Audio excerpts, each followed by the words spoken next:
우리가 보통 자동차 운전할 때 그 계기판을 전적으로 믿잖아요. 네, 뭐 안 믿을 수가 없죠. 그쵸? 속도계가 딱 시속 100km를 가리키면 내 몸이 어떻게 느끼든 내가 지금 시속 100km로 달리고 있구나 하고 그냥 믿어버리거든요. 맞아요. 기계가 알려주는 객관적인 수치니까요. 근데 만약에요. 창밖의 풍경을 딱 봤는데 막 자전거가 천천히 지나가는 속도인데 내 차의 속도계만 혼자 시속 300km를 가리키고 있다면 어떨까요? 오, 그러면 진짜 무섭죠. 당장 차 세우고 고장났나 확인해 봐야죠. 맞아요. 지금 이 심층 분석을 듣고 계신 청취자 여러분도 최근 뉴스 보시면서 약간 비슷한 경험을 하셨을 겁니다. 연일 막 쏟아지잖아요. 서울 아파트 월세 폭등 이런 되게 자극적인 헤드라인들 말이죠. 자, 이 내용을 하나씩 풀어보겠습니다. 네, 아주 중요한 주제죠. 오늘 우리가 파헤쳐 볼 주제가 바로 이 고장난 속도계처럼 우리의 그 현실 체감과 완전히 엇나가고 있는 부동산 월세 지표, 그리고 그 숫자들이 만들어내는 거대한 착시 현상입니다. 맞습니다. 오늘 우리의 목적은 그냥 뭐 통계청이나 부동산원에서 발표한 수치를 앵무새처럼 읊어보는 게 아니거든요. 네네. 우리가 매일 뉴스에서 너무나 당연하게 소비하는 통계라는 게 그 내부의 설계 방식에 따라서 현실을 막 얼마나 교묘하게 왜곡할 수 있는지 그 숨겨진 구조적 패턴을 발견해 보려는 겁니다. 아, 구조적 패턴이요? 네. 아마 이번 심층 분석이 끝날 때쯤이면 통계 숫자는 무조건 객관적이다. 이런 청취자 여러분의 오랜 믿음에 상당한 균열이 갈 거라고 봅니다. 좋습니다. 그럼 일단 팩트체크부터 해봐야겠죠? 우리가 지금 직면한 그 막 무시무시한 숫자들의 흐름부터 좀 짚고 넘어가 볼까요? 네, 그래프를 보면 정말 놀랍긴 하거든요. 그쵸. 지난 1년 반 동안의 서울 아파트 평균 월세 궤적을 딱 추적해보면 와, 진짜 입이 떡 벌어집니다.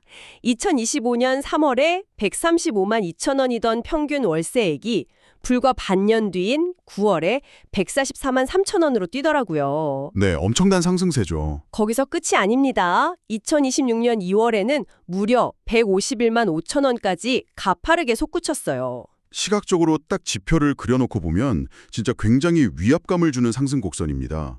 단기간에 이런 기울기를 보인다는 건 뭐랄까 분명 시장에 어떤 강력한 시그널이 있다는 뜻으로 읽히기 십상이니까요. 맞아요. 게다가 이 수치가 얼마나 약간 이질적인지 보려면 같은 기간의 매매가나 전세가 흐름이랑 비교를 꼭 해봐야 하거든요. 맞습니다. 비교가 필수죠. 2018년 무렵을 기점으로 해서 지난 10년 가까운 궤적을 쭉 보면 아파트 매매가하고 전세가는 서로 막 엎치락뒤치락 하면서 시장 상황에 따라 그래도 비교적 비슷한 보폭으로 걸어왔잖아요. 네, 보통은 같이 연동돼서 움직이니까요. 근데 유독 월세지수 혼자서만 완전히 탈동조화, 그러니까 디커플링이 딱 되어서 혼자 우상향의 직선을 그리고 있습니다.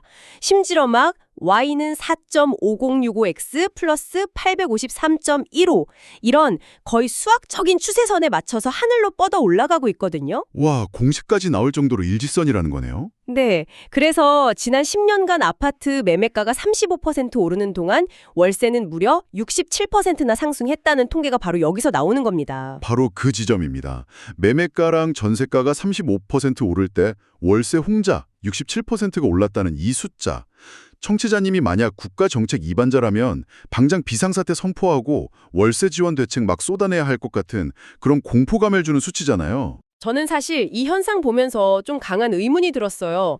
보통 집값이 오르면 전세가도 오르고 전세가가 오르면 월세도 오르고 이런 식으로 시장은 유기적으로 다 연결되어 있잖아요. 그렇죠. 당연하죠. 근데 매매가나 전세가는 비교적 상식적인 선에서 완만하게 움직이는데 유독 월세 지표 혼자서만 펄펄 끓고 있단 말이죠. 네, 혼자만 비정상적으로요. 이게 마치 한겨울의 방 안의 다른 온도계들은 다 영하를 가리키는데 저 구석에 있는 온도계 하나만 섭씨 100도를 가리키고 있는 것 같아요. 청취자님도 아마 체감상 월세 부담이 좀 늘어난 건 맞지만 매매가 상승률의 2배에 달할 정도로 폭등했나? 하고 고개를 갸웃거리실 거란 말이에요. 그렇다면 우리는 방이 지금 끓고 있다고 생각할 게 아니라 혼자 섭씨 100도를 가리키는 그 온도계 자체에 기계적 결함을 의심해 봐야 합니다. 기계적 결함이요? 네. 체감이랑 완전히 동떨어진 통계가 이렇게 지속적으로 나온다면 그냥 숫자의 결과값에 매몰될 게 아니라 그 숫자를 찍어내는 공장, 즉 통계의 설계 방식을 뜯어봐야 한다는 거죠. 통계를 찍어내는 공장의 기계적 결함이라 그럼 구체적으로 거기 어떤 문제가 있는 건가요? 여기서 매력적인 부분은 한국부동산원의 월세 통계 설계 방식을 해보해보면 왜 이런 기형적인 결과가 나왔는지 그 인과관계가 아주 투명하게 드러난다는 겁니다. 오, 투명하게요? 네, 이 지표를 왜곡하는 기저에는 두 가지 치명적인 행정 규칙이 맞물려 돌아가고 있거든요. 그 첫째가 바로 귀속 원칙입니다. 귀속 원칙이요?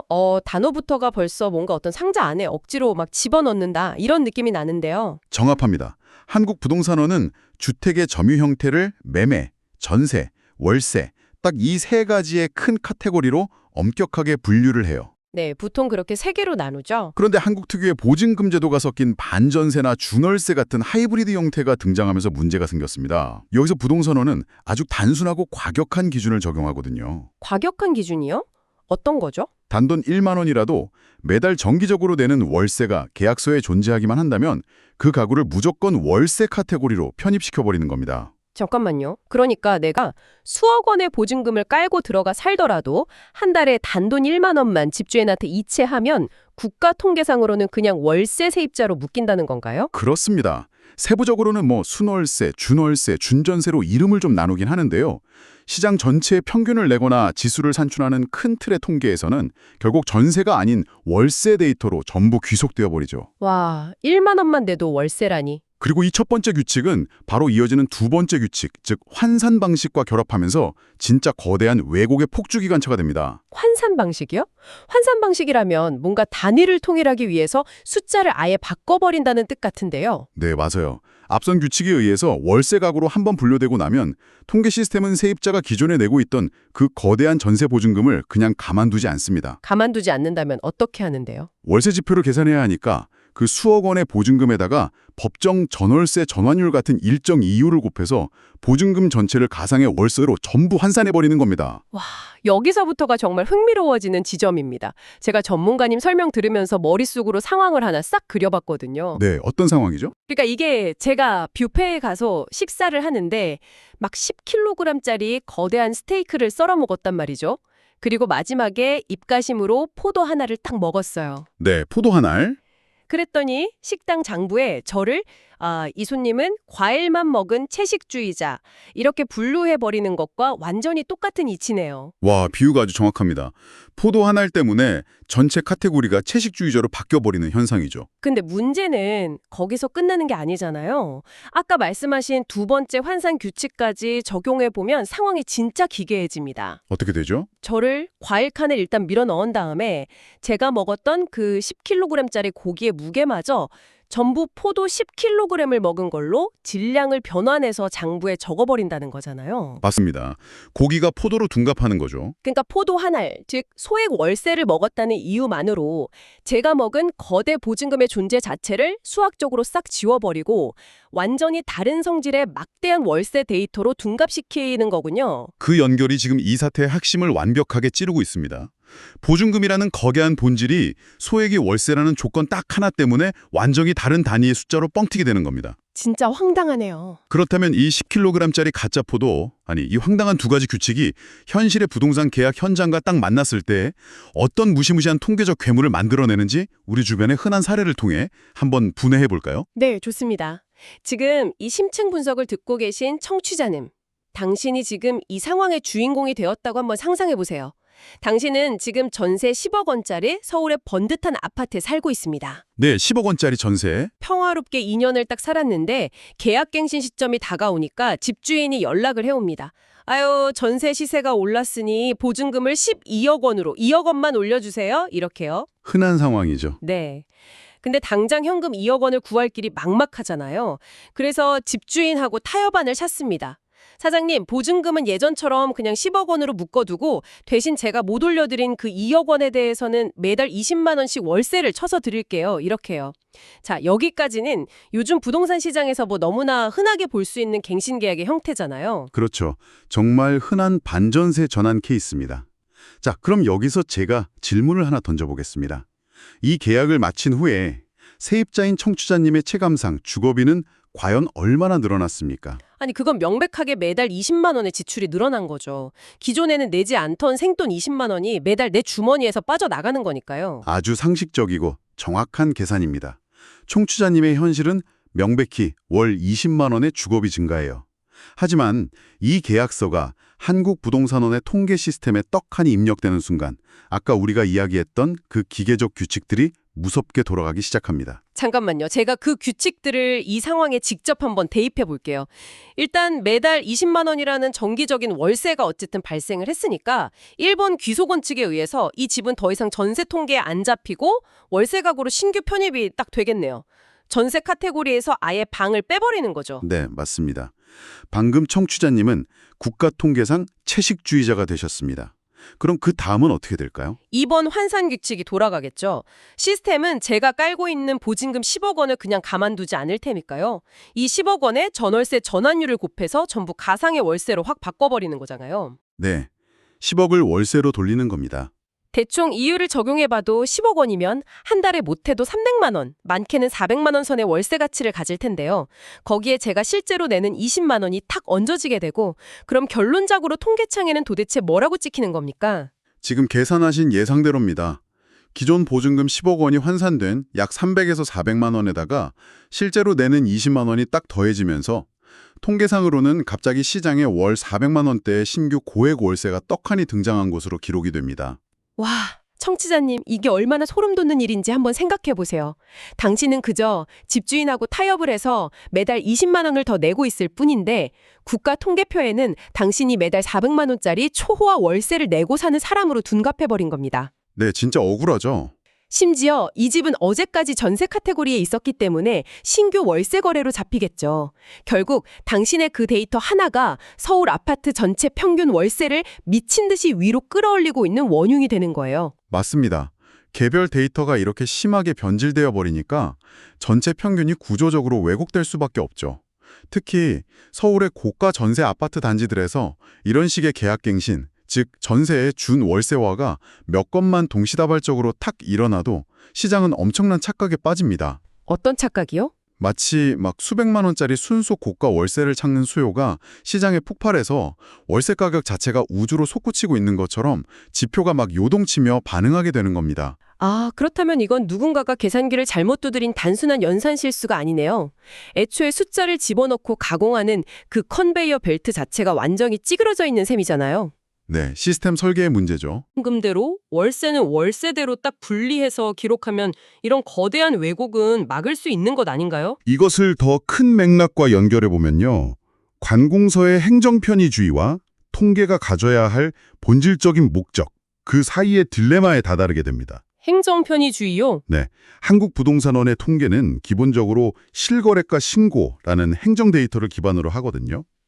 방대한 데이터를 지수화하려면 모든 거래를 일정한 규격의 박스에 밀어 넣어야 통계를 내기가 수월하죠. 아, 박스를 규격화한다. 전세금하고 월세가 되게 다양하게 혼합된 수백만 건의 계약을 그대로 두면 하나의 추세선으로 깔끔하게 긋기가 어렵다고 판단한 겁니다.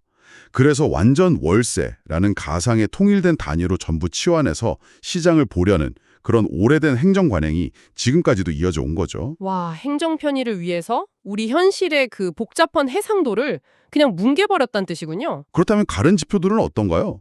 모든 기관이 다 이런 식으로 통계를 내고 있습니까? 아주 좋은 질문입니다. 그 답을 찾기 위해서는 시세와 코가를 기반으로 하는 KB국민은행의 부동산 데이터랑 한번 비교해 볼 필요가 있어요. 오, KB 데이터는 좀 다른가요? 2006년 초를 기준으로 두 기관의 데이터를 딱 겹쳐보죠.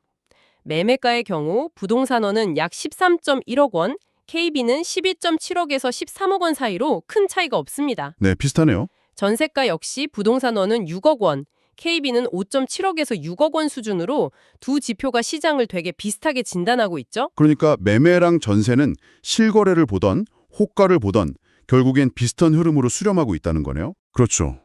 그런데 유독 월세에서만 엄청난 격차가 벌어집니다. 어떻게 나오는데요? 한국부동산원의 평균 월세는 앞서 말한 그 문제의 환산 규칙이 적용되면서 147만 원에서 151만 원 수준으로 껑충 뛰어오른 반면에 KB국민은행의 평균 월세는 보증금을 철저하게 분리하고 순수하게 매달 오가는 월세액만 집계해서 114만 원 내외로 나옵니다. 아, 여기서 아주 명확한 대비가 발생하네요. KB는 제가 먹은 10kg짜리 스테이크는 고기 장부에 제대로 적고 마지막에 먹은 포도 한 알만 과일 장부에 따로 적었다는 거군요. 정확합니다. 매매나 전세 가격의 평가는 두 기관이 비슷한데 월세에서만 이렇게 40만 원 가까이 거대한 격차가 벌어지는 이유, 이게 바로 우리가 방금까지 낱낱이 해부했던 그 환산월세 메커니즘이 만들어낸 오류의 크기인 겁니다. 결론적으로 지금 부동산 시장에서 실제로 벌어지고 있는 일의 본질은 월세 가격 자체가 막 6, 7%나 폭등한 게 절대 아니라는 거네요. 네, 가격 폭등이 아니죠. 고가 전세 아파트에 살던 세입자들이 금리 인상이나 전세가 상승의 압박 속에서 보증금을 다 올려주지 못하니까 그 인상분만을 소액 월세로 파협해서 내는 현상, 즉 전세의 월세화가 가속화되고 있는 건데 이 낡은 통계 시스템이 그 타협의 과정을 초고가 신규 월세의 등장으로 완전히 오독하고 있는 거군요. 완벽한 요약입니다. 정상적인 국가 통계라면 데이터를 쓰는 사용자가 결과를 직관적으로 이해할 수 있어야 하고요. 그 지표의 상승과 하락이 시장 참여자들의 실제 체감 방향과 일치해야만 합니다. 네, 그래야 통계죠. 하지만 지금의 설계는 직관과 체감에서 체계적으로 그리고 수학적으로 완전히 이탈하고 있죠. 전세가 반전세로 전환되는 구조의 변화를 월세 가격이 폭등하는 가격의 변화로 완전히 둔갑시켜버렸으니까요. 거짓말을 하지 않는다. 이렇게 말하잖아요. 네, 많이들 그렇게 믿죠. 네. 20만 원이 늘어난 것도 숫자고 10억이 환산된 것도 숫자죠. 하지만 그 숫자를 어떤 규칙의 상자에 담아서 어떤 이름표를 붙여 세상에 내보내느냐에 따라서 우리가 보는 현실의 풍경은 완전히 다른 장르의 영화가 될 수 있다는 겁니다. 맞습니다. 장르가 바뀌죠. 20만 원 때문에 벌어지는 소시민의 되게 짠한 가족 드라마가 어느 날 갑자기 400만 원짜리 공포 스릴러로 편집되어서 뉴스에 방영되는 것처럼 말이죠. 이는 정부의 시대를 살아가는 우리에게 매우 중요한 질문을 던지게 합니다. 우리는 매일 아침 출근길에 혹은 잠들기 전에 침대에서 수많은 정보의 홍수와 마주하잖아요. 그쵸. 스마트폰만 켜면 쏟아지니까요. 당장 내일 아침에도 알림으로 서울 월수의 67% 폭등, 서민 주거비 비상, 이런 자극적인 헤드라인이 뜰 수 있습니다. 무조건 뜨겠죠. 하지만 오늘 청취자 여러분이 이 깊이 있는 분석을 통해 확인하셨듯이 그런 공포스러운 숫자의 이면에는 데이터 산출 방식의 경직성이 만들어낸 거대한 착시가 숨어 있을 수 있습니다. 현상을 제대로 통찰하기 위해서는 언론이 던져주는 숫자를 있는 그대로 맹신하기보다 저 숫자는 도대체 어떤 규칙과 경로를 통해 생산되었을까? 이걸 한 번쯤 의심해보는 비판적 사고가 필수적입니다. 맞습니다. 청취자 여러분, 당신은 오늘 월세 통계라는 이 거대한 착시 현상의 작동 원리를 완벽하게 꿰뚫어 보셨습니다. 자, 그렇다면 이 집중 탐구를 마치면서 마지막으로 한번 상상해 보시길 바랍니다. 네. 만약에 이렇게 우리의 체감과 완전히 엇나가 버린 통계 데이터를 바탕으로 한국은행이 중대한 금리 정책을 결정한다면 대체 어떤 나비 효과가 발생할까요? 와, 생각만 해도 아찔하네요. 그쵸. 혹은 정부가 서민들의 주거비가 폭등했다면서 완전히 엉뚱한 진단을 내리고 수조 원의 세금을 엉뚱한 곳에 쏟아붓고 있다면 어떨까요? 진짜 심각한 문제죠. 우리가 매일 진실이라고 철석같이 믿고 있는 실업률, 물가 상승률, 경제 성장률 이런 수많은 통계표 뒤에도 사실은 10kg짜리 스테이크가 포도알로 둔갑해버린 또 다른 데이터의 괴물들이 조용히 숨어 있지는 않을까요? 정말 들골이 서늘해지면서도 동시에 우리가 세상을 바라보는 해상도를 한차원 높여주는 아주 훌륭한 화두입니다. 통계라는 렌즈의 굴절률을 이해하는 것이 왜 그토록 중요한 생존 지식인지 다시 한번 일깨워주네요. 청취자 여러분이 다음번 뉴스에서 막 화려한 붉은색 그래프와 자극적인 폭등 수치를 마주했을 때 오늘 우리가 나눈 이 이야기들이 그 이면의 기계장치를 꿰뚫어보는 예리한 무기가 되길 바랍니다. 내 차의 계기판이 시속 300km를 가리키며 막 경고음을 울릴 때 계기판만 보면서 공포에 떨기보다는 한 번쯤 창문을 열고 진짜 바람의 속도를 느껴보는 여유를 가져보시길 권하며 오늘 준비한 심층 분석은 여기서 마무리하겠습니다. 당신의 일상에 작지만 날카로운 통찰이 더해졌기를 바랍니다. 함께해 주셔서 감사합니다.